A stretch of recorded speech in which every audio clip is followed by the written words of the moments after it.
Welcome back. Say what you want about Roy Shivers, but you can never accuse him of not speaking out.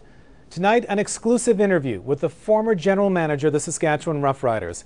He was fired yesterday after 7 years on the job. Roy, I want to ask you, the moment you were told you were being released, fired by the team, what's the first thing that went through your mind? Are you going to pay me my money? Yeah, that was the first thing that went through my mind. I don't want to get shafted on that. I understand your decision. You don't have to give me any excuses. But how did it make you feel deep down? It was a kind of a relief, you know, because there's so much innuendos and insinuations that have been going on. What do you mean innuendos and insinuations? Oh, you know, all kind of rumors. People, you know, you need to do this to this guy, you need to do that to that guy. You know, I'm talking about myself and Danny and blah, blah. So I knew it was coming. I knew it was coming. They couldn't get to the one guy, so they got to me. They couldn't get to Danny Barrett, the coach. Let me ask you about this. It's very public that the board of directors met with you and asked you about firing the coach, Danny Barrett, and you said? No, this started last November. Or okay, December, but just most recently, though. And what's the reason for that? Why did you say no? Because I didn't think it was appropriate for me to release him at the time. We're still in the race. You know, and I use that as not as a passive, but we're still in the race. Let me ask you in a bigger picture here now.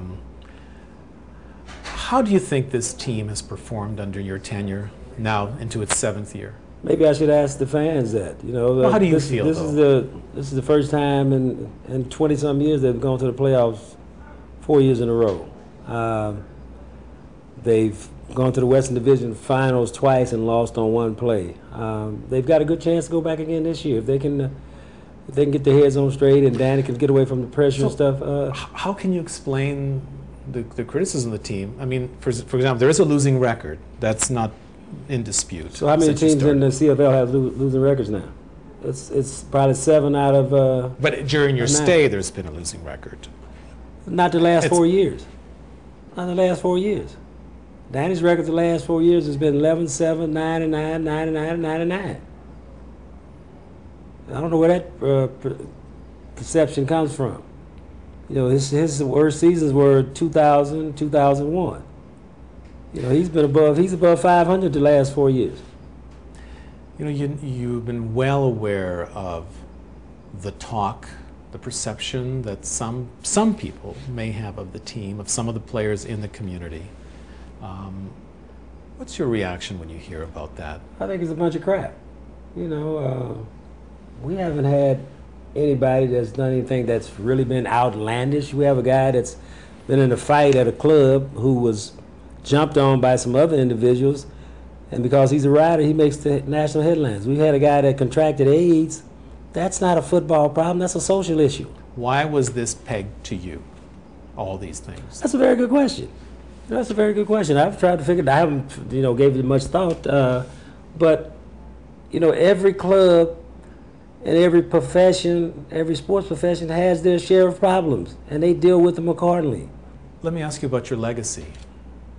What do you think your legacy will be here? Well, I promised the fans when I came in that we'd be a better football team, a better organization when I left here. And as of now, we're a better team than when we came here. We're a team that's in contention every year. Every year, and that's the name of the game, to be in contention and to make the playoffs. And now you get to the grand prize of going to the Grey Cup. You know, when we came here, this team was at the depths. You know, they were just about out of business. No money or nothing. We put more fans in the seats now. They've made more money than they ever made before. They've got a bigger following than they've ever had before. You know, they sold more paraphernalia than they've ever sold before. You know, that's my legacy. It's better now than when I came here. I brought a breath of fresh air to this town. You know, because I answered the questions, the tough questions when they asked them. I gave my opinion. You might not like the way I answered them, but that's a part of life. You know, I'm not going to give you all the coaching clicks and cliches and stuff when you ask me a question, and then I might be intimidating to some people because I wear my hair a certain way, I speak a certain way, you know, and a lot of people don't like that. A lot of people don't like that, plain and simple.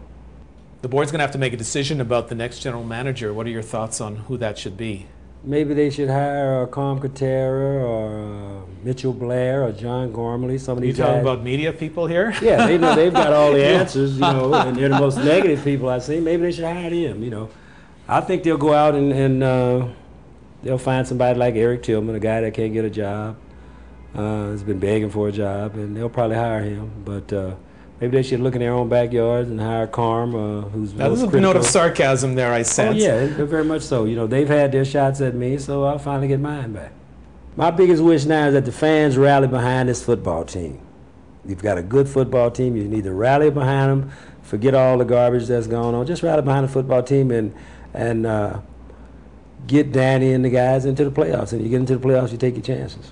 You know, the true fans come to light now. The true fans don't hold a vendetta or be mad and stuff. You Rider fans, all I've heard about since I've been here is the Rider pride, the Rider mystique and everything. The Rider mystique is on the football field.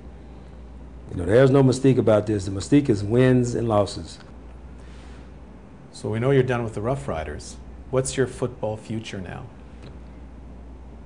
I'm going home. I'm going to enjoy myself.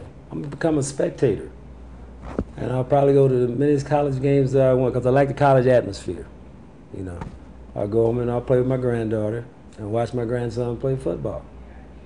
I'm going to take it easy. I owe it to myself. Take it easy, but of course he says he has not ruled out getting back into the game of football after 4 or 5 months. Roy Shivers speaking this afternoon. You can watch more of this interview on our webpage, and our address is cbc.ca/sask.